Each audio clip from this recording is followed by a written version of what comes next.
semangat, tetap bergairah dalam menjalani kehidupan ini, apapun yang pada saat ini sedang kita hadapi, karena kita tidak sendirian.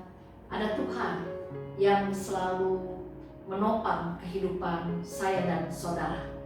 Saudaraku, dalam kita bereaksi dan berinteraksi dengan sesama, kalau kita mau perhatikan, kita mengenal sebenarnya beberapa tipe orang yang ada di sekitar kehidupan kita. Orang yang pertama adalah orang yang tipenya suka memaksakan kehendak. Apapun maunya harus dituruti.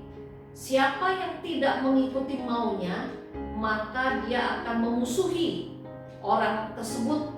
Dan orang yang tidak mau mengikuti kehendaknya akan dipandang juga sebagai saingannya.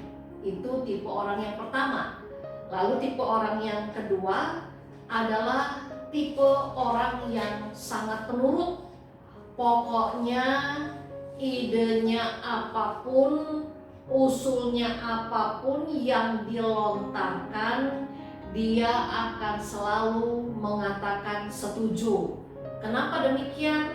Karena ia tidak berani menanggung resiko.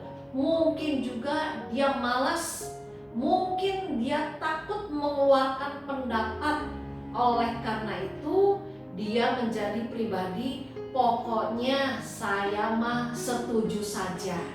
Lalu, tipe orang yang ketiga adalah tipe orang seperti bunglon. Dalam artian, di dalam dia menentukan sikap dan pilihannya, dia sangat bergantung dengan siapa yang dianggapnya lebih kuat, lebih berpengaruh, lebih menguntungkan buat dirinya. Jadi orang yang tipe bunglon ini bisa saja hari ini dia oke dengan si A, besok dia bisa berubah jadi oke dengan si B. Nah, kalau kita boleh memilih, dengan siapa kita akan lebih merasa nyaman dan suka untuk bergaul, untuk berelasi? Umumnya kita lebih suka, lebih senang bukan dengan tipe orang yang suka memaksa. Kita juga kurang senang, tidak senang dengan tipe orang yang terlalu penurut, apalagi dengan tipe orang seperti bunglon. Umumnya kita akan lebih suka bergaul, berinteraksi, bekerja sama dengan orang yang berani menjadi dirinya sendiri, dengan orang yang berani mengemukakan pendapatnya tanpa memaksakan pendapatnya. Saya dan saudara lebih suka bergaul dengan orang yang tidak pelin-pelan dalam bersikap, yang tidak terus mencari aman buat kepentingan diri sendiri, yang tidak bersikap berpura-pura di dalam melakukan apapun yang dia kerjakan. Dalam kehidupan ini, kita akan lebih suka berelasi, berinteraksi dengan mereka yang tulus hati, dengan mereka yang punya prinsip di dalam kehidupannya. Nah, demikian juga saudara, dengan orang-orang yang ada di sekitar kita. Mereka tidak akan nyaman bergaul, berelasi, berinteraksi dengan kita kalau kita ini adalah orang yang tipenya suka memaksakan kehendak. Orang tidak akan nyaman dan suka bergaul dengan kita kalau kita ini tipenya terlalu penurut, pokoknya iya saja, ya. Dan orang juga tidak akan nyaman, tidak akan suka bergaul dengan saya dan saudara kalau dalam kehidupan ini kita seperti bunglon.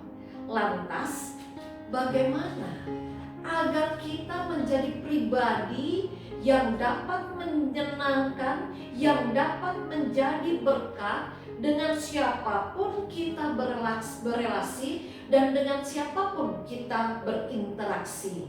Saudara, firman Tuhan dalam Yohanes 15 Ayat yang keempat dan ayat yang kelima mengatakan demikian. Tinggallah di dalam aku dan aku di dalam kamu. Sama seperti ranting tidak dapat berbuah dari dirinya sendiri kalau ia tidak tinggal pada pokok anggur. Demikian juga kamu tidak berbuah jikalau kamu tidak tinggal di dalam aku. Akulah pokok anggur dan kamulah ranting-rantingnya. Barang siapa tinggal di dalam aku dan aku di dalam dia, ia berbuah banyak. Sebab di luar aku, kamu tidak dapat berbuat apa-apa. Melalui kebenaran firman Allah, kita diingatkan kembali.